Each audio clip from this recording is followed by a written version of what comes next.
Estamos poniendo la mañana en camino, tal cual lo habíamos anunciado. Nos visita en su condición de presidente del PIT-CNT por primera vez aquí en la mañana en camino.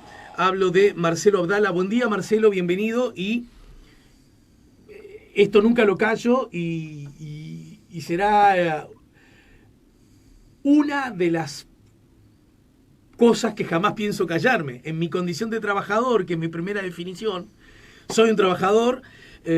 Bueno, felicitaciones. Bueno, muchísimas gracias, Ale. Sí, mucha alegría y mucha emoción, pero también una carga, un peso al hombro de responsabilidad, de decir, bueno, a ver, ¿cómo nos ponemos las pilas para estar a la altura de las necesidades, ¿no? Porque es una época sumamente compleja, que requiere una iniciativa, un protagonismo del movimiento obrero, ir montando no solamente una conducción, digamos, personalista, estrecha, sino ir montando ámbitos de dirección colectiva en el PIT-CNT, y bueno, es un desafío importante y bueno, esperemos estar a la altura de las necesidades. Y desde esa perspectiva, ya que señalás el momento y las peculiaridades que exhibe, convengamos que desde la línea larga de la historia, cada momento exhibe, hay como desafíos perennes, permanentes, y después hay desafíos que tienen que ver con coyunturas, ¿no es cierto? Me imagino estar frente a la central sindical en épocas de la dictadura y sin abandonar lo que significa el derecho al trabajo, el salario, las condiciones de trabajo. Bueno, había algo por encima de todo eso y que tenía que ver con las libertades, con la vigencia de la Constitución, de la norma, de la ley, ¿no es cierto? Y si hay algo de lo que estamos acostumbrados es que el movimiento organizado de los trabajadores toma partido por cosas, ¿no es cierto? Sin duda. ¿Cómo podríamos adjetivar el actual momento desde la perspectiva justamente histórica? ¿Cuáles son los desafíos de siempre? ¿Y cuáles son de pronto los que lucen como más nuevos o más urgentes? Bueno, nosotros estamos parados en una revolución en el mundo del trabajo. Si tú analizás, digamos, la potencialidad de la incorporación de tecnologías disruptivas al punto que la gente que se está formando ahora no sabe en qué va a trabajar dentro de 10 años, 15 años. Si mirás fenómenos, digamos, de cómo se fue tejiendo alrededor del mundo una malla económica de carácter transnacional, donde muchas decisiones que luego impactan en el trabajo y la vida de la gente no se toman a nivel del Estado-Nación, sino que se toman en los gabinetes, digamos, de las transnacionales. Bueno, no te olvides que los Estados-Nación, incluso los más poderosos, han perdido peso relativo con respecto al capital transnacional. Y están reclamando nuevas disposiciones impositivas a nivel global. Claro, porque si no, existe una contradicción enorme. Los pueblos tienen una organización, digamos, de la democracia que está circunscripta al Estado-Nación, pero hay un conjunto de decisiones que se toman en clave transnacional. Tú te enteraste que te quedaste sin trabajo por una decisión tomada en Francia o en Japón, digamos, ¿no? Entonces, yo creo que el desafío central es generar la condición para que en nuestro país, en términos concretos, el trabajo de la gente sea considerado como una cuestión central que articula la vida de la gente, su proyecto, la promoción del trabajo de calidad. Yo creo que es el centro, digamos, de una preocupación que no es en la inmediatez, digamos, que tiene que ver con la necesidad de ir desarrollando una transformación en la cabeza de la gente, en la cultura, en la relación de fuerzas, en muchas cuestiones que inclusive trascienden al país, para que esta región del mundo pueda capturar espacios de trabajo de calidad que permitan a la gente ser feliz, ¿no? Ajá.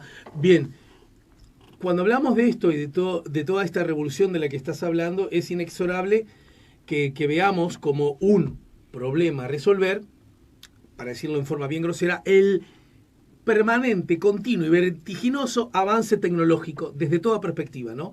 No solo en cuanto a la elaboración del trabajo, sino, diría antes, las relaciones entre los seres humanos, ¿no es cierto? Desde la perspectiva histórica, además se lo pregunto a un militante del Partido Comunista que abraza la ciencia como paradigma para ver la realidad, ¿no? Y que se apoya en la dialéctica, en el materialismo histórico como fuentes de su pensamiento y de su filosofía. una posición de oponerse al avance de la tecnología parece ser una posición ahistórica, que nada tendría que ver con esa, llamémosle, matriz ideológica. Y yo tiro y después vos la llevas a luego lo que sea necesario. Pregunto, pero sin embargo también hay contradicciones del hoy día que hace que de pronto la angustia se derrame en decenas, cientos o miles de personas que de pronto quedan sin trabajo porque un robot se los tomó o porque un programa de computadora hace su tarea. ¿Dónde se coloca una fuerza sindical, un dirigente sindical? Bueno, la primer constatación, para agregar no una respuesta, sino mayor grado de complejidad, me imagino, es que en nuestro país, por su dependencia, digamos, en realidad se queda tal vez muchísima más gente sin trabajo por ausencia de innovación que por innovación. Es decir, si la gente está trabajando en equipos obsoletos, digamos, evidentemente que hay peores dificultades para mantener esas fuentes laborales por razones de competitividad, digamos. Al mismo tiempo, es que nosotros deberíamos asumir la actitud que tomaron los artesanos del siglo XVIII y XIX, cuando se desarrolló la revolución industrial y se generó aquel movimiento ludita que la reacción a las pésimas condiciones de explotación era romper la máquina. No. Del mismo modo, una aceptación acrítica de lo que venga tampoco es la cuestión, porque también es cierto que hay una matriz social que luego cristaliza en el tipo de tecnología que en definitiva la ubica solamente en funcionalidad de la acumulación de capital y no de la satisfacción de las necesidades humanas. Yo pongo un ejemplo. Es que está bueno desarrollar una tecnología que no tome en cuenta desde su diseño, por ejemplo, mejorar el impacto ambiental que tiene la actividad laboral humana con respecto al cambio climático y otras cuestiones. No, esa dimensión tiene que estar ahí. Y la segunda cuestión, si esas tecnologías tal vez al principio expulsen mano de obra, ¿no habrá que generar otras relaciones sociales en el trabajo? ¿No deberían aparecer formas, digamos, de reparto más equitativo del trabajo, cuestión de que todo el mundo tenga alguna forma de capturar su ingreso? Aparece nuevamente a principios del siglo XXI elementos que estuvieron ubicados a fines del siglo XIX y principios del XX, es decir, la perspectiva de reducir la jornada de trabajo, porque si no, ya no es solamente que van a ser privilegiados, al principio me refiero, ¿no? Porque después la tecnología genera otros lugares de trabajo que ni sabemos cuáles son. Pero estaría mal que, digamos, no solamente fueran privilegiados la cúspide del capital, digamos, el 1% que tiene la misma riqueza que la mitad de la humanidad, según la ONG Oxfam, sino hasta que fueron privilegiados hasta aquel que tenga trabajo, ¿no? Es decir, me parece a mí que hay que refundar un estado de bienestar social. Y en algunos aspectos ya no alcanza con el país. Tienen que haber cuestiones que son generales. Es decir, hace algún tiempo se discutía, ¿está bien o no que haya un impuesto a las transacciones financieras globales? Para mí está perfecto. ¿Está bien o no que hayan criterios de calidad que ponderen no solamente la calidad del proceso y del producto, sino que también ponderen? Yo le hice este planteo en alguna oportunidad conversando con gente de la Cámara de Comercio, de la Cámara de Industria, lo conversé con el ministro de Trabajo. ¿Por qué no se hace un premio de calidad tripartito? A ver, le decía. Y bueno, que en vez de ponderarse solamente la calidad del producto, bien o servicio y del proceso, pongamos allí otras dimensiones. ¿Qué impacto ambiental tiene? ¿Genera puestos de trabajo? ¿Hay buenas relaciones laborales? ¿Aquí se respeta la normativa? ¿Hay acoso laboral? ¿Hay convenio colectivo? Es decir, que Uruguay se pare en la cancha de la competitividad internacional, no a competir con salarios de hambre, con rebaja salarial o recorte de la seguridad social. No, es decir, este es el país donde se respetan las relaciones laborales, los convenios colectivos, y la nuestra es una calidad de excelencia, también con el medio ambiente y con el ser humano. Hagamos un premio de calidad, a ver que las empresas compitan entre sí, no de cómo rebajan salario, sino de cómo hacen bien las cosas en esa materia. Ahora, ¿no? Sobre esto y esto tiene mercados, es decir, porque hay la gente, de a poco, a nivel global, se están sofisticando los mercados consumidores que antes de repente compraban al barrero un producto en masa y de manera crítica, están siendo un poquitito más, porque seguro hay un problema, y es que estas relaciones laborales y esta alocada carrera para la acumulación está poniendo en riesgo la propia vida sobre el planeta, ¿no? Y en particular la de la humanidad. Me refiero al impacto ambiental de una actividad productiva sin racionalidad alguna. Es decir, yo creo que también nosotros tenemos que apuntar a un modelo que cambie las formas de consumo y las formas de acumulación y las formas de producción, ¿no? Es decir, hay que ser mucho más riguroso en ese sentido. Y bueno, en ese tránsito, esto nunca es puro. En ese tránsito está el movimiento sindical, defendiendo salarios, defendiendo negociación colectiva. Ya que dijiste salario... Cosas nuevas que vos me preguntabas, Alejandro. Bueno, está la discusión de la personería jurídica del PIT-CNT. Uh-huh. Yo creo que ese es un lindo desafío, digamos, porque yo soy hincha de la personería jurídica.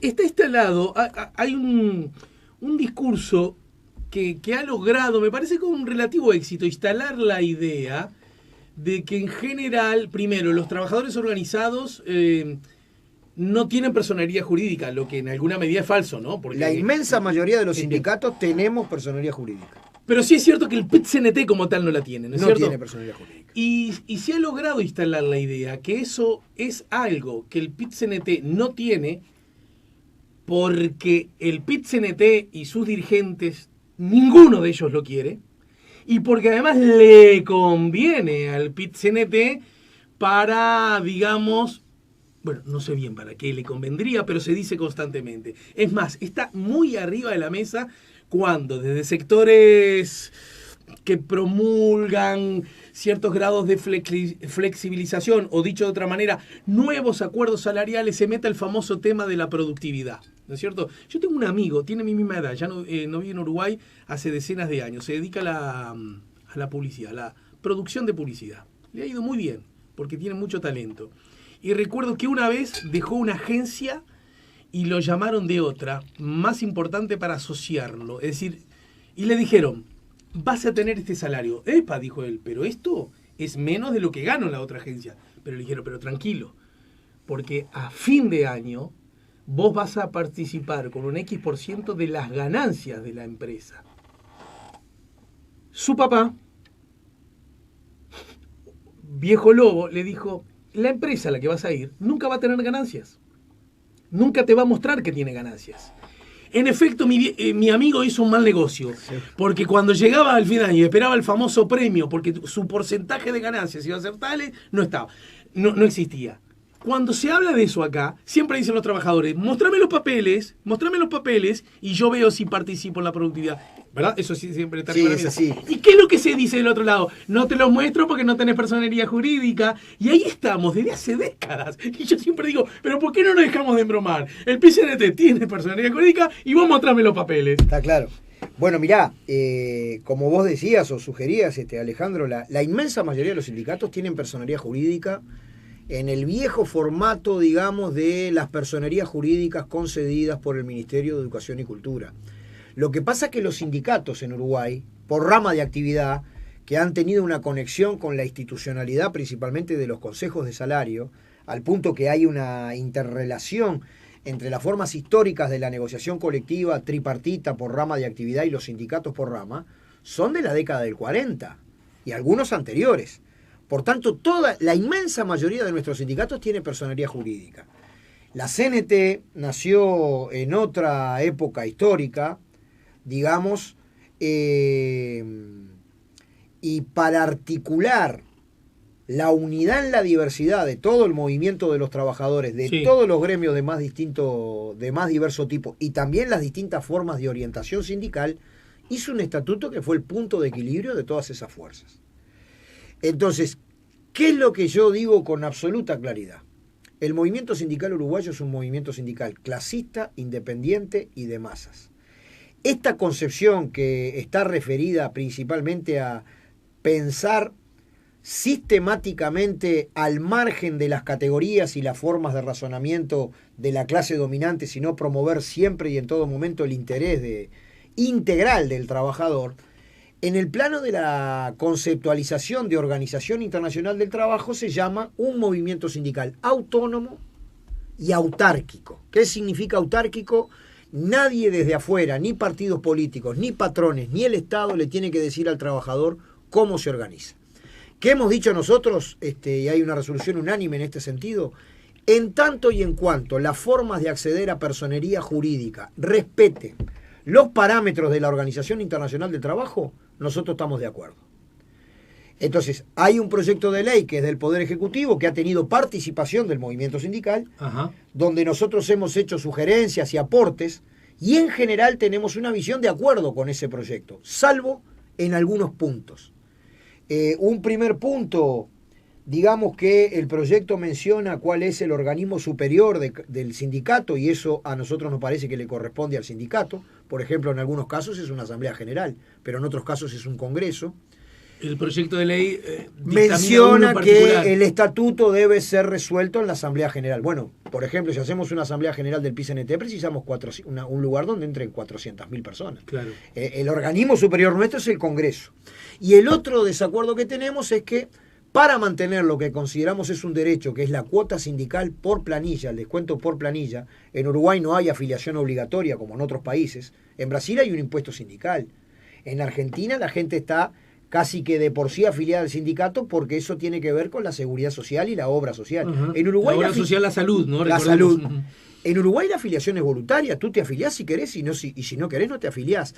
Entonces, si el trabajador tiene afiliación voluntaria, que nosotros estamos de acuerdo, bueno, si el trabajador le solicita a la empresa que le descuente la cuota sindical por planilla, no tiene por qué condicionarse el ejercicio de ese derecho a que tenga ese sindicato, digamos, personería jurídica.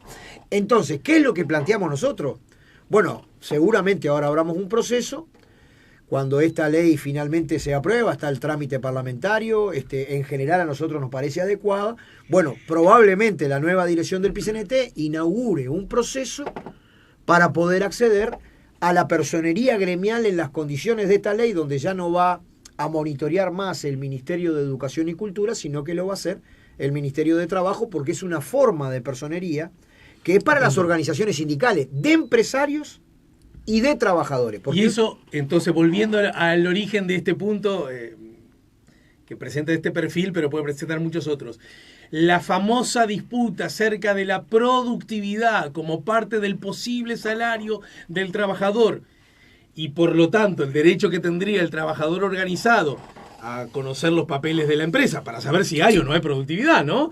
Porque si no, no tendría mucha gracia. Incluso, te lo digo, lo tiro, hasta para un posible descalce en la medida que, mirá, las cosas vienen mal, y si realmente nos damos todo un paso atrás, bajamos la cortina, bajar la cortina siempre es malo. Ah, bueno, mostrame que realmente viene mal y a lo mejor te acompaño. Sí. Igual, Alejandro, te diré que, como yo te decía, la inmensa mayoría de los sindicatos que estamos en consejo de salario en el sector privado tenemos personería jurídica, y la patronal igual ha sido bastante omisa, digamos, en el sentido de poner información fidedigna. Ah, bueno, entonces no sigamos yo para mí no es ese argumento como la razón. No es el fundamento, ¿no? Y te digo, por otra parte, que claro, hay ahí que hacer una digresión, digamos. Una cosa es la productividad y otra cosa es la ganancia de la empresa. Con la ganancia de la empresa, como vos bien decías, no tenés garantías. Sencillamente una parte del excedente la empresa decide ubicarlo contablemente en una inversión, y vos no tenés cómo. Uh-huh. La productividad es otra cosa. Es más medible, decís totalmente, y además más concreta, porque hace al proceso de trabajo. Es más, puede haber una empresa, esto puede aparecer medio paradójico, pero puede haber una empresa que mejore la productividad y que esté echando gente. Mirá lo que te estoy diciendo, si una empresa trae maquinaria, etcétera, o reduce más, mirá lo que te voy a decir, reduce más el nivel de empleo que el volumen físico que venga cayendo, en una productividad que está a la baja, creció, en una empresa que está a la baja, creció la productividad. La productividad se puede controlar. ¿Por qué razón? Porque en primer lugar, si la fórmula la hacen trabajadores y empresarios, en segundo lugar, es de estilo, así lo recomienda la OIT, que las fórmulas no sean las ecuaciones diferenciales del gran ingeniero Macera, sino que sean relativamente tangibles para el trabajador y controlables. Perfectamente se pasó un acuerdo, ¿no? Y en ese contexto, porque ahora vos lo planteás de ese modo, y también está arriba de la mesa, me acuerdo incluso de los proyectos que se han discutido acerca de, bueno, el trabajo a distancia, el teletrabajo, etcétera. y las miradas entusiastas que desde muchas voces vinculadas a las empresas, incluso algunas empresas chicas hay, y las miradas un tanto desconfiadas que algunas voces, algunas de ellas vinculadas a los trabajadores organizados, también existen, ¿no? Siempre que se trata de estos temas, hay como implícitamente una especie de puja entre, un poco vinculado a lo que hablábamos antes, ¿no? El momento histórico que necesariamente se viene y los que siguen abrazados a viejos paradigmas de un pasado que definitivamente está en decadencia. Y en esa lógica, desde la perspectiva histórica, curiosamente, para mi mirada, suelen colocarse a los trabajadores, ¿no? Digamos, en realidad, si vos ves la línea de la historia, en realidad los que han estado un tanto perezosos para los avances históricos son los que han tenido y han acumulado poder y riqueza, porque entendían que el trabajador tenía que trabajar 16 horas, que los niños tenían que trabajar, que los esclavos tenían que seguir siendo esclavos, y así sucesivamente, ¿no? Fue justamente el avance histórico el que de alguna manera otorgó derechos a los más débiles. En esta circunstancia hay como una especie de relato en el sentido de que serían los trabajadores los que no querrían el avance histórico, entonces por lo tanto no estarían dispuestos a aceptar flexibilidades acerca de la jornada de trabajo. Y de pronto uno con sentido común puede decir, de pronto hay gente que quiere trabajar un día 12 horas y después 2 días no trabajar, o andás a ver qué esquema. Sobre ese asunto y sobre ese reproche que un día sí y otro también se le adjudican a ustedes los trabajadores organizados. Bueno, ¿ahora qué tenés para decirnos? Y bueno, en tanto no sean acuerdos que en el conjunto impliquen deterioros, digamos, del salario y la calidad de vida de los trabajadores, son perfectamente conversables a nivel de la negociación colectiva, ¿no? Pero digamos, las 8 horas famosas, es como, están escritas en hierro, bueno, no se pueden modificar. Ahí está el asunto, es como tú decías, al principio de los reclamos de reducción de la jornada, el fundamento era que si se trabajaba 1 hora menos, la empresa cerraba.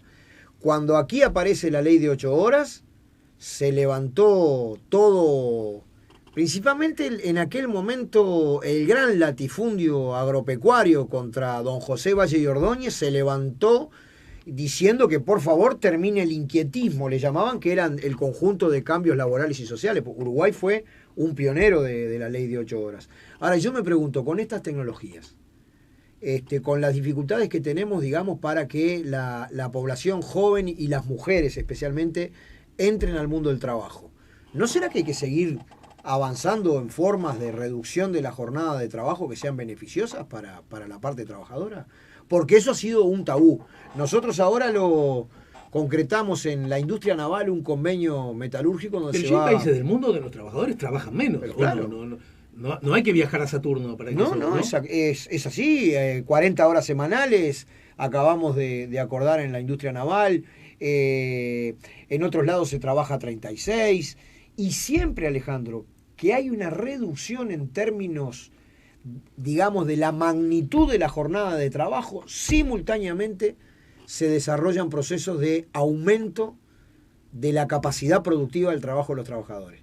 Es decir, siempre que se achica la jornada del trabajo, si se hacen bien las cosas, crece, digamos, se puede trabajar o producir lo mismo en menos horas. Claro, ahí te tienen que estar de acuerdo, la contraparte tiene que estar de acuerdo. Bueno, si yo te estoy produciendo lo mismo, me pagas lo mismo. Entonces, es la reducción de la jornada de trabajo con el salario que tú antes ganabas en 48, ¿no? Un año. Después, arreglos, digamos, acuerdos de situaciones singulares, respetuosas de la normativa vigente, porque hoy por hoy, después de las 8 horas, son horas extras, digamos, ¿no? Respetuosos en términos de un plazo mayor, que permitieran algún elemento de flexibilidad que no sea dañino, digamos, para los ingresos de los trabajadores. Para mí eso a nivel de convenio colectivo se puede conversar sin problema. Si es de beneficio de ambas partes, fenómeno. Y el teletrabajo lo digo porque también está la idea esa famosa de que entonces los aparatos sindicales ven con desconfianza porque la gente, cada una trabajando en sus casas, no se juntan, no se hablan, no se conocen, no se organizan, y desde esa manera históricamente tienden a ir debilitándose, amparados en el paradigma máximo de las libertades individuales, y en esa lógica que también desde ese lugar cada tanto se trata de instalar, de que No, flaco, negociamos de igual a igual, ¿no? El gran empresario con la mujer jefa de hogar sola y con una panza de 7 meses de embarazo. Claro, hay que ver, por ejemplo, en qué condiciones se desarrolla ahora el trabajo doméstico en la industria de la confección. Es decir, miles de trabajadoras principalmente que trabajan a domicilio, a fazón de alguien que concentra una determinada producción y que la desparrama por distintos... Y bueno, es un elemento muy complejo, ¿no? Es decir, yo creo que, a ver, en este caso... Pero hay algo de ustedes de decir, dirigentes sindicales, si me sacan a la gente, yo no voy a poder tener, digamos, poder sobre ellos, sobre los trabajadores, y por lo tanto... Yo por lo menos no tengo esa opinión por la misma razón que nos pasó en lo peor de la pandemia. Nunca tuvimos tantas reuniones con nuestros plenarios departamentales como en el periodo de lo peor de la pandemia. Increíblemente, te digo que a través de Zoom... O sea, la tecnología terminó siendo aliada del encuentro caso, y del diálogo. Tuvimos más reuniones que en periodo de normalidad, digamos. Entonces, ¿qué te quiero decir? Obviamente que no es lo mismo trabajar colectivamente que trabajar solo. Obviamente que allí tú tenés que mirar un conjunto de cuestiones que son complejas. ¿Qué pasa con los accidentes de trabajo? ¿Qué pasa con el horario de trabajo? ¿Qué pasa con el derecho a la desconexión? ¿Qué pasa con esas garantías que la trabajadora o el trabajador que está en teletrabajo tiene que tener? Ahora, es evidente que si tú tenés a los trabajadores concentrados en un lugar, eso da mayores facilidades para la organización. Pero el mundo del trabajo ha cambiado sistemáticamente y el movimiento obrero ha ido variando las formas de encuadre y de organización de los trabajadores. ¿Qué te quiero decir? Si en sectores de la actividad se desarrollara enormemente el teletrabajo y nosotros tuviéramos que cambiar el formato de la organización desde el lugar de trabajo a la casa de la gente, y bueno, hacer barriada, sabemos. Llegar a los barrios, sabemos. Tendríamos que territorializar la organización. Yo creo que nos daríamos maña, de alguna manera nos daríamos maña. Algunos mensajes llegan a través del chat en nuestro canal YouTube, La Mañana en Camino. No está suscrito a nuestro canal, ¿no? Podría suscribirte y quizás hoy, gracias a tu suscripción, podría llegar a los 3.000 suscriptores que estamos, a 3 nada más. ¿Tenés ahí tu aplicación YouTube? ¿La tenés? ¿Vos sabés que no lo tengo? Bueno, deberíamos ayudarte ahora para que te suscribas. Llegamos a 3.000. Bueno, mira, vas a poder contarle... No tengo la aplicación, ese es el asunto. Marcelo, vas a poder contarle, me acaba de confirmar Diego, que ya llegamos a 3.000 suscripciones. Llegamos a 3.000. Podés decirle, yo estuve en la mañana en camino el día que llegaron a 3.000. Yo estuve en el día que llegaron a 3.000. Dice Pilar, en la salud se trabaja 6 horas para enfermería. Dice Luis, mientras que este gobierno siga con sus proyectos de privatizar las empresas estatales, seguirá debilitando el poder del Estado y destroza los planes sociales.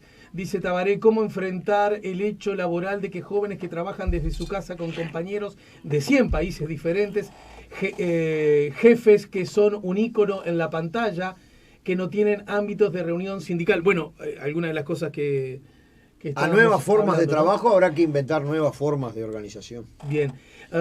Algunas cosas, yo recuerdo que hace un año y pico atrás, una vez recién instalada la pandemia, hubo una señal que yo no vacilé en elogiarla mucho del sistema político, social, cultural, empresarial y sindical de nuestro país, cuando trabajadores organizados, empresarios organizados y el gobierno se pusieron de acuerdo acerca de pautas salariales, ¿no? Bueno, yo he sostenido que en realidad no es un acuerdo, ¿no? Bien. Hemos tenido alguna polémica. Bien.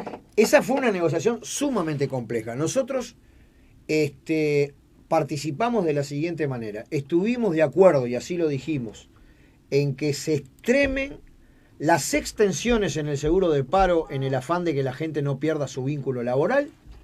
Y estuvimos de acuerdo para esa negociación que la patronal no pusiera en juego en la negociación privada la caída de un montón de beneficios que tenía plazo de finalización al 1 de julio del 2020. Con esas dos cuestiones estuvimos absolutamente de acuerdo.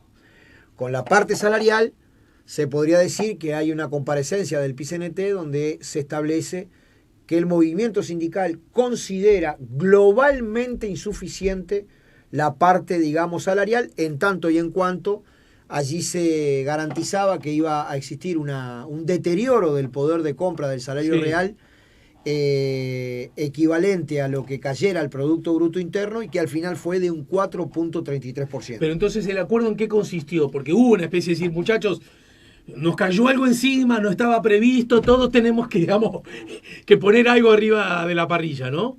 Y el acuerdo consistió en usar el seguro de paro para que la gente no quedara despedida en esa situación, minimizar los despidos, que obviamente esa herramienta no te iba a garantizar que no hubieran despidos, pero por lo menos si un trabajador tiene derecho, digamos, a 4 meses de seguro de paro y al final después estuvo casi un año, por lo menos tuvo cómo solventarse, ¿no? Básicamente, aunque el ingreso en el seguro de paro siempre es casi la mitad de lo que gana.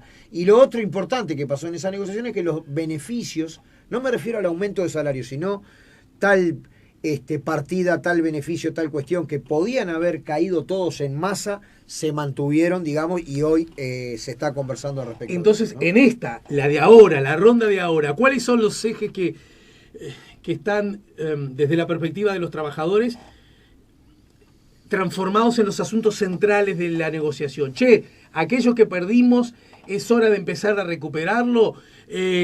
Porque, ¿qué pasa? Y te lo agrego para dificultar. Una de las cosas que se instaló, incluso hubo una solicitud expresa de los empresarios organizados, bajar el salario, es decir, poder contratar por debajo del laudo, bajo la premisa que algunos empresarios sostienen, y es que resulta que hay desocupación porque los trabajadores cobran demasiado, generando la idea que si cobraran un poquito menos, podría haber más ocupación. Además, generando la idea, yo no sé cómo ustedes están reaccionando ante ese asunto, de que yo, trabajador desocupado, te veo a vos ocupado y digo, hijo de no sé qué, resulta que yo estoy desocupado no por tu culpa, y no por políticas económicas o de lineamientos generales económicos o financieros. Bueno, hemos dicho que ese planteo es liquidador de la posibilidad de recuperar empleo, porque nosotros tenemos una opinión totalmente al revés. La inmensa mayoría de las empresas en nuestro país, que son las que generan empleo, trabajo, son muy chicas, pequeñas o hasta medianas, se podría decir. Y en vez de estar asociados a la dinámica exportadora, digamos que ya viene con un colchón de sobreganancia que se desarrolló en los primeros 3 meses del año 2020 y que se mantiene hasta ahora, que fue una enorme suba del dólar. Ellos facturan sus precios en dólares y pagan en pesos. Sí. Para la inmensa mayoría de las empresas que no están asociadas además a la exportación, su destino, su suerte, su negocio es el mercado interno. Entonces, ¿cuál es el problema si tú pensás que se puede generar empleo rebajando el salario?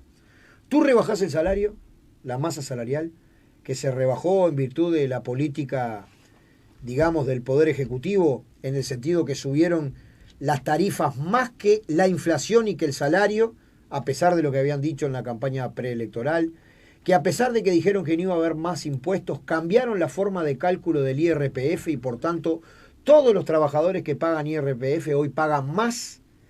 ¿Por qué razón? Porque ellos antes evaluaban las franjas de IRPF a partir de la evolución del índice medio de salarios. El año pasado la empezaron a evaluar a partir de las bases de prestaciones y contribución. En tanto es menos la base de prestación y contribución que el índice medio de salario, cualquiera de los que pagan IRPF está pagando más. Es decir, los impuestos se los subieron a los trabajadores, no a los maya oro.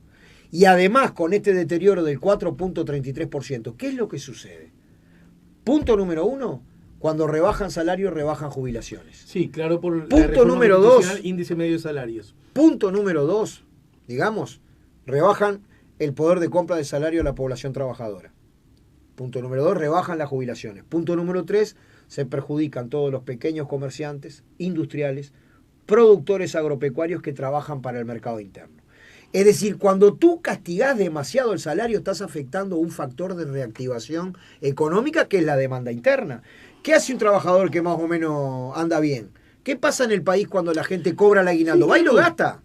Lo gasta y eso mueve el comercio, mueve... ¿Sabes lo que pasa, Marcelo? Eso que vos decís, es decir, y que para luce mí, como obvio e hijo del sentido común. Es contra el trabajo esa. Yo recuerdo a mi tío negro, yo era chico, mi tío negro ni siquiera sé si vota a la izquierda, por decírtelo así, o la verdad que no lo sé, te digo con franqueza, pero siempre ha dicho, no, el laburante tiene que tener plata, porque si tiene plata la gasta. Y se mueven todos los engranajes. Bueno, si fuera tan obvio, es que ya pasó. ¿Por qué habría expresiones sociales, culturales, ideológicas y políticas que no defienden eso? Bueno. Sí, porque a ver, si yo soy el gobierno y sé que esto me va a favorecer, le meto para adelante, porque si sé que la gente está más o menos pucheriada bien y le va bien su cosita, es probable que de aquí a 4 años y pico, ya pasó. Otra vez me vote. Alejandro, ya sucedió. En el 2008 hubo una terrible crisis internacional, muy importante, y los países del cono sur de América Latina, y en particular Uruguay, ¿tú te acordás que se creó el gabinete productivo, se empezaron a ver medidas contracíclicas para esa cuestión?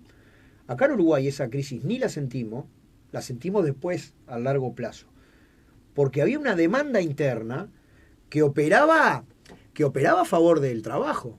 Yo me muero de la risa porque ese planteo, digamos, que hacen, en particular lo han hecho las cámaras empresariales. Hay que decir que el gobierno no lo llevó, ¿no? Ese en particular. No lo llevó, que su política implicó una rebaja salarial del 4.33%, que no está, lo digo con absoluta claridad, no está garantizada la recuperación con los criterios que el Poder Ejecutivo presentó en estos consejos de salario, que no garantizan ni el 100% del IPC y menos la recuperación de la pérdida, ¿no?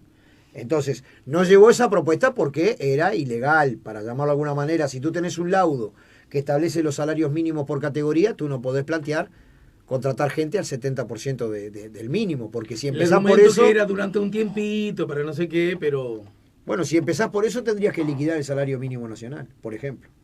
Es decir, entonces, considerar el salario como un factor para generar empleo, yo creo que va contra el trabajo, va contra el salario, y lo único que beneficia es una ganancia de corto plazo, digamos, en determinado periodo, pero a la larga no tiene forma, porque la inmensa mayoría de las empresas que generan trabajo están vinculadas al mercado interno. Los trabajadores, decís entonces, ¿cuánto llevan los asalariados de pérdida en su salario? Desde el periodo que fue del 1 de julio del 2020 al 30 de junio de este año, 4.33%. Bien. Vos sos trabajador organizado. No te cuento ahí, digamos que cambiaron las formas de cálculo del IRPF, por tanto están aportando más. No te cuento ahí que las tarifas estás subieron haciendo más. Precio en eso, digamos. Mucho precio, ¿no? Bien. O sea, los trabajadores hasta el momento han perdido más de 4% de su salario. Exactamente. ¿Sí? ¿Se puede decir con honestidad intelectual, política y de convivencia democrática que no es una responsabilidad que pueda achacársele a los actuales gobernantes porque cayó la pandemia? Bueno, hay una cosa que va de la mano. Yo te decía cómo va de la mano el salario y el trabajo en una buena. ¿No, verdad? Tú mejorás el salario, eso mueve los engranajes de la demanda interna, se genera empleo. Y cuando se genera empleo, tú generas salario y hay un círculo virtuoso. Te lo voy a decir en una mala. Cuando hay mucho desempleo, los patrones no precisan hacer una propuesta porque así funciona el capital, digamos, como sistema, como relaciones sociales. Las patronales podrán hacer propaganda de algunos intereses de rebaja salarial, pero pasa lo siguiente: si existe una masa demasiado grande de desocupados, cuando esa masa enorme de desocupados presiona la baja de los salarios, porque la patronal sabe que de repente tiene... Sí. No 5 cuadras de gente dispuesta a trabajar, inclusive por menos de lo que ya está ganando. Entonces, yo, cuando analizamos las cuestiones durante el año pasado, bueno, aquí tenemos una propuesta que nosotros no estamos de acuerdo. Entonces, bueno, a ver, también había una discusión táctica. ¿Ponemos ahora todas las pilas de la lucha para defender el trabajo y el salario cuando tenemos a la gente haciendo teletrabajo, o la inmensa mayoría de los gremios en el seguro de paro? Habían solamente algunos gremios que estaban en auge. No.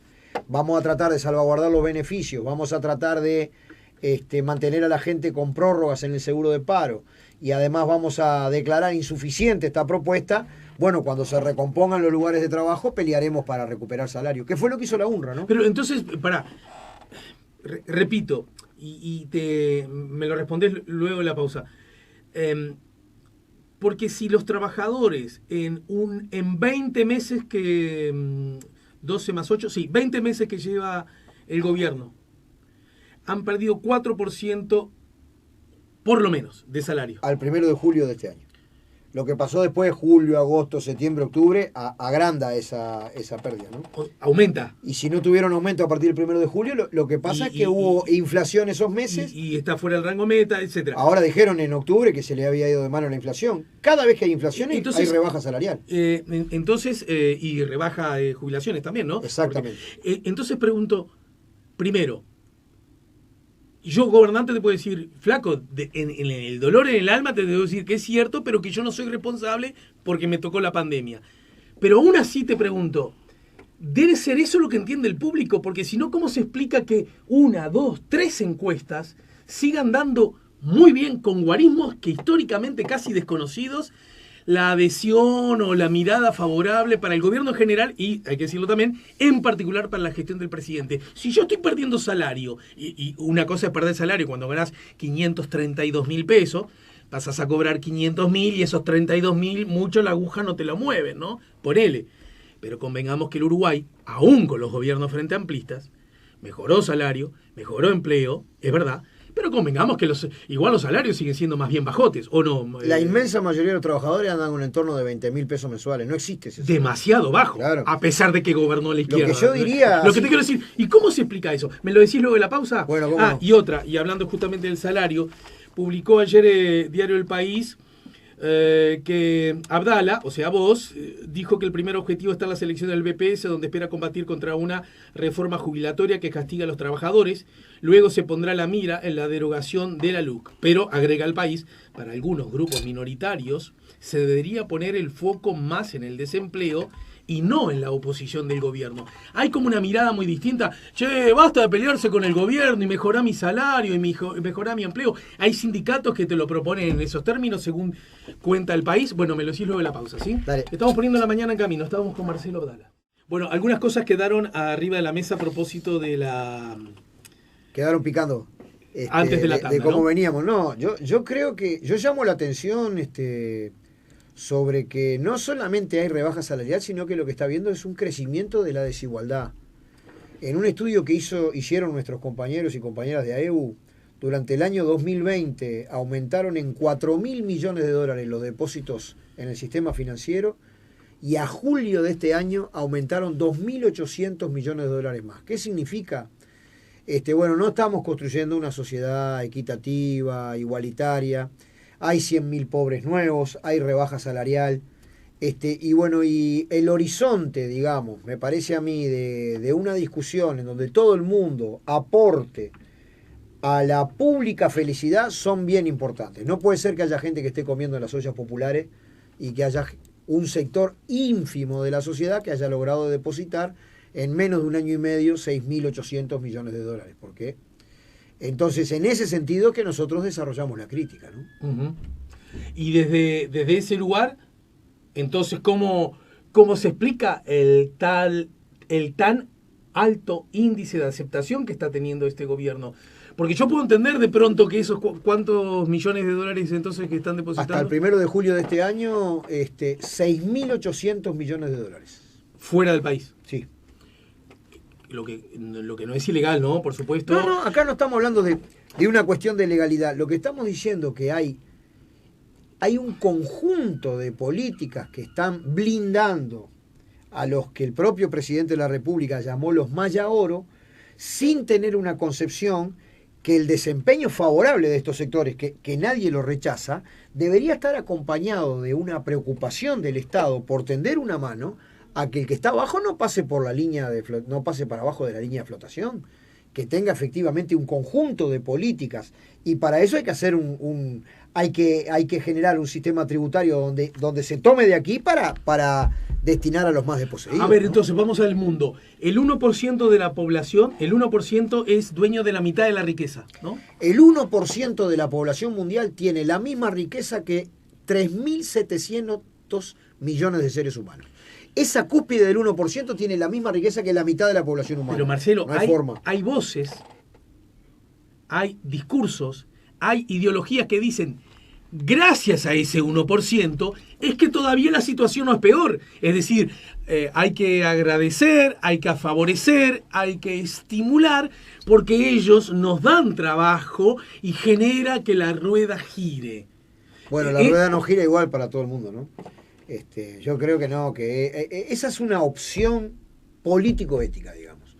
Si hay niños que se están muriendo por enfermedades curables, si hay gente, digamos, que está viviendo con menos de $1 diario, si además no encontramos formas de evitar un desempleo absolutamente evitable, yo creo que nuestra acción se inscribe, pero así, de manera confesa, en la necesidad de construir una sociedad más justa, ¿no? Más justa con la naturaleza y más justa con el ser humano. Cómo venimos las cosas no están bien. Para terminar, entonces, es cierto que hay como, el título es PIT-CNT ensancha su estructura para evitar conflictos internos.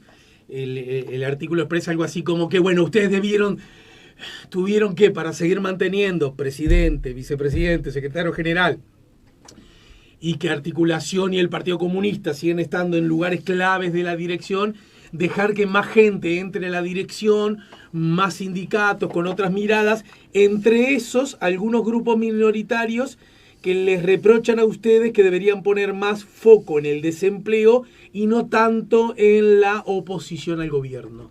Bueno, la estrategia del PIT-CNT se votó con una votación por encima del 60% de los delegados.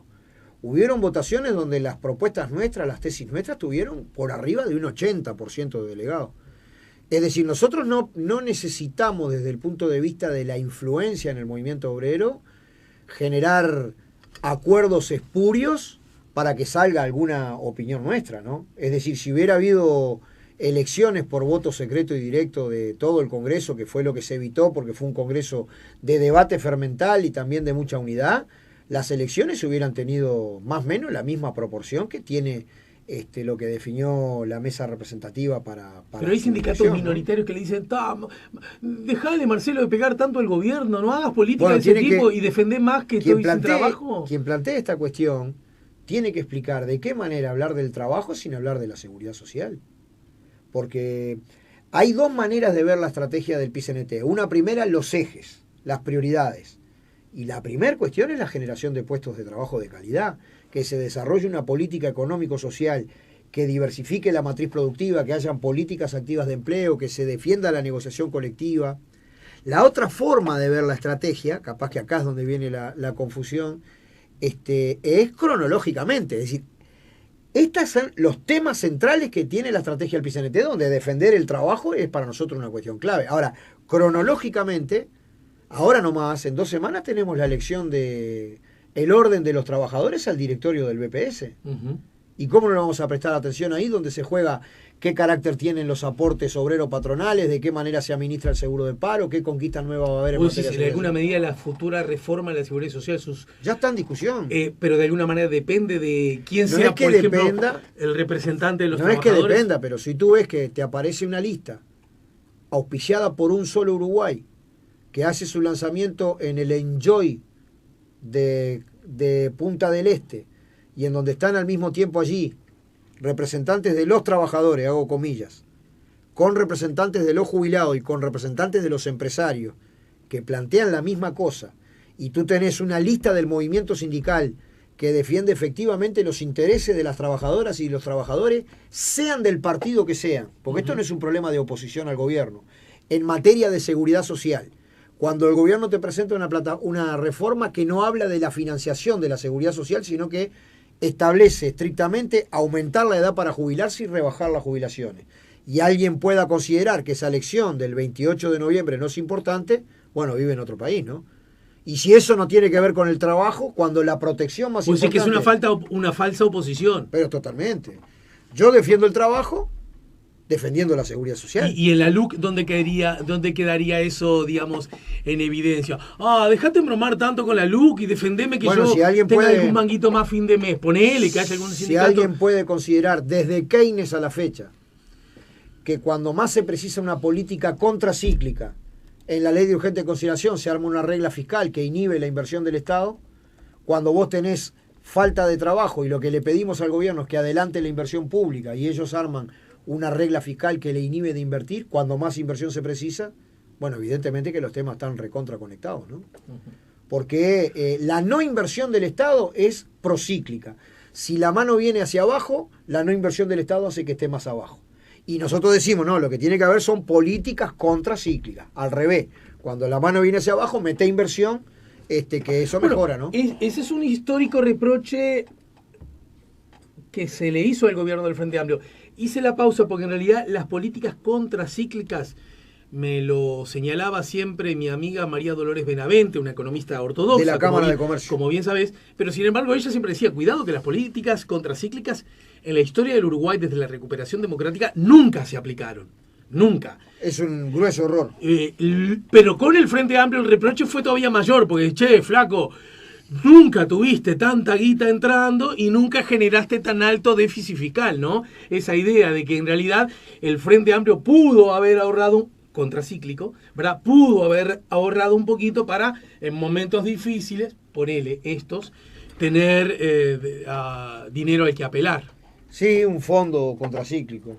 Lo que pasa es que también en las empresas públicas, que para mí cumplen otra función, no es la de desarrollar políticas contracíclicas, sino cumplen la función de generar la condición de una matriz productiva más sofisticada, donde no vendamos solamente soja, carne, productos forestales, es decir, productos a granel, commodities, sino que tengamos una matriz productiva más sofisticada, venían de décadas de desinversión, ¿no? Entonces, es probable que si mirás la contabilidad abstracta, digamos, del país, decís, ¿cómo se gastó? Ahora, si vos mirás a lo largo de todo el tiempo, cuando tú no tenés inversión, estás perdiendo capital social. Es decir, pues si yo trabajo en un lugar que son todos fierros viejos, la máquina no se renueva, etcétera, en realidad hay un menos que no se cuenta y es que esa inversión se va deteriorando. Yo creo que desde el punto de vista de lo que han hecho las empresas del Estado, para mí es maravilloso, ¿no? Es decir, se podrá discutir la gestión. Nosotros tenemos a veces alguna crítica de cómo se generó el plan de energía renovable en Uruguay, UTE, las ampliaciones de las refinerías de La Teja, el proyecto, digamos, que tiene que ver con la complementación ambiental del combustible fósil con formas vegetales, digamos, de combustible, ALUR. Hay que decir que hay miradas críticas, ¿o no? O en realidad son opciones estratégicas que cuentan con el aval. Tenemos una mirada crítica de que con respecto a la energía eólica, que es formidable, de repente se dio demasiada gestión al sector privado, digamos, ¿no? Entonces eso perfectamente podía haber sido directamente de UTE, directamente, ¿no? Ahora, pero si tú mirás la inversión... UTE, de los molinitos ponelos vos, no jodas, claro, algo de eso. Exactamente. Si vos mirás la inversión de UTE, mirás la inversión de ANCAP, mirás la inversión de Antel que reticuló todo el país de fibra óptica. ¿Me incluís a la Telarena en eso también? Claro. Lo digo porque ahora está de... Sí. Bueno, iba a decir, está arriba del... Lo incluyo, nunca dejó de estarlo, ¿no? Lo incluyo, sin duda alguna. Por supuesto que sí.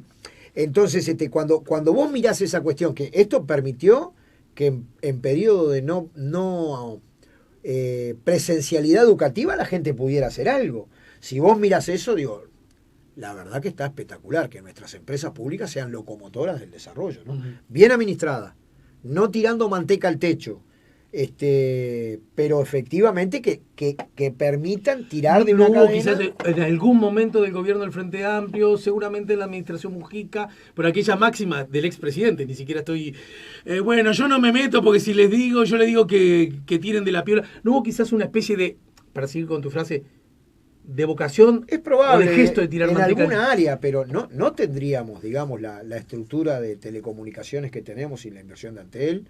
No tendríamos la que ayer nos felicitó la subsecretaria del Departamento de Estado de Estados Unidos por el peso que hay de las energías renovables en este país, sin la inversión que tenemos, ¿no? Sin la inversión que hicieron las empresas públicas. Lo que pasa es que hay que cambiar el sistema tributario, ¿no?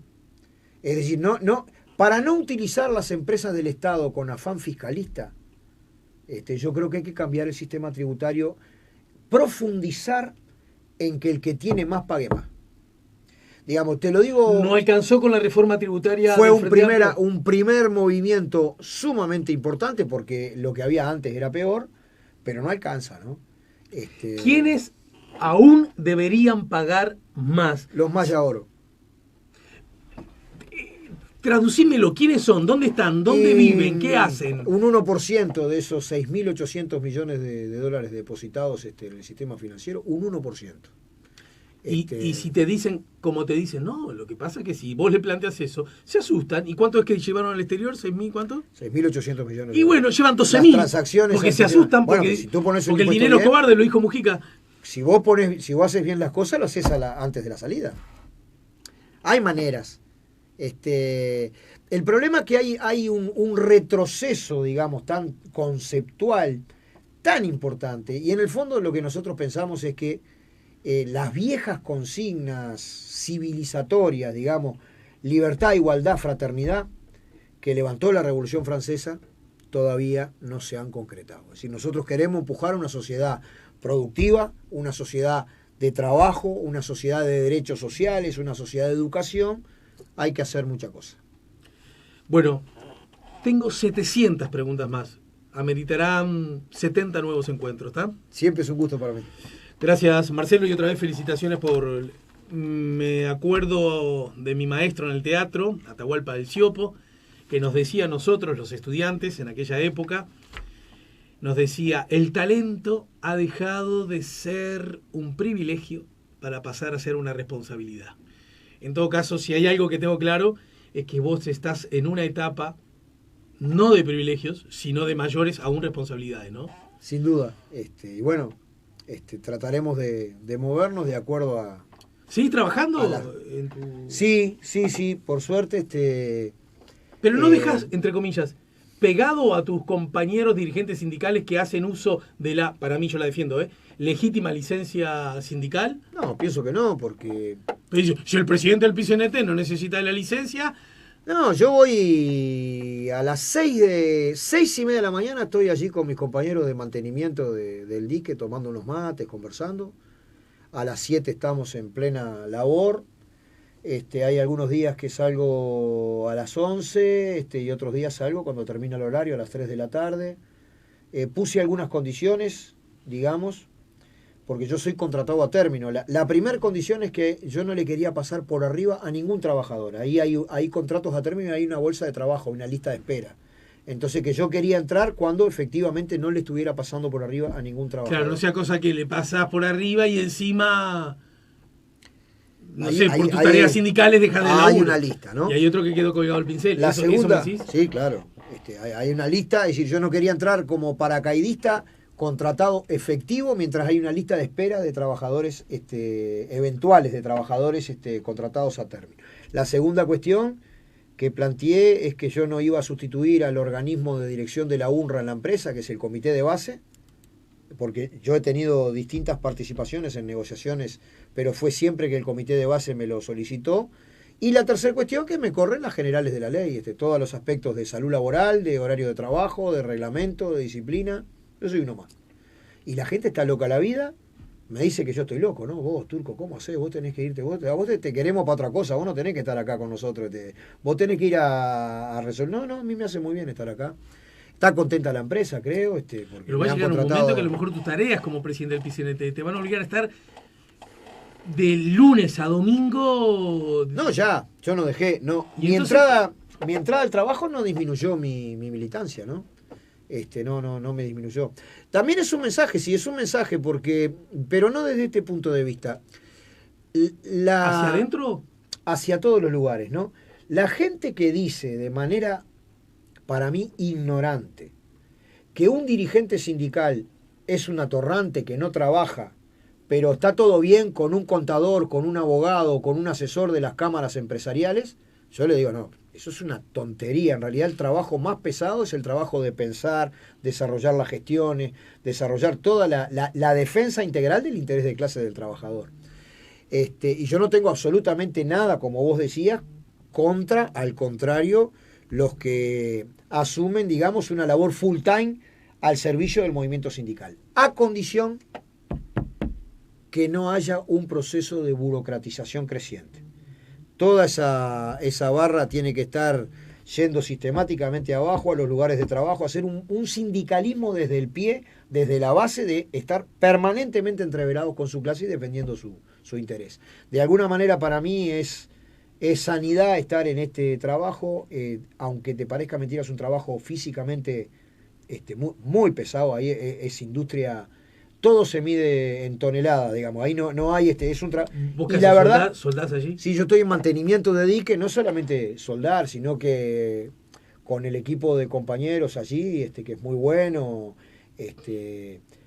garantizar que el funcionamiento del dique, digamos, de que efectivamente es un dique flotante, de que esté funcionando, es un trabajo. Pero yo te voy a decir la verdad, Alejandro, y esto lo vas a entender rápidamente. Cuando estoy ahí, descanso. Oh, claro, entiendo. Tengo un tiempito de descanso ahí que estoy desarrollando una labor, soldando, desarrollando mantenimiento, descanso, y hasta me hace bien. El sábado, por ejemplo, fue el congreso del PCNT. Por tanto, yo entré a las 7 de la mañana y 9 y algo arranqué para el congreso. Me tocó hacer la intervención central de defensa de la estrategia del PCNT, que fue votada como por arriba un 60% de la gente. Y la preparé con mi cabeza mientras soldaba una chapa ahí en el dique. Me tranquiliza y me hace bien.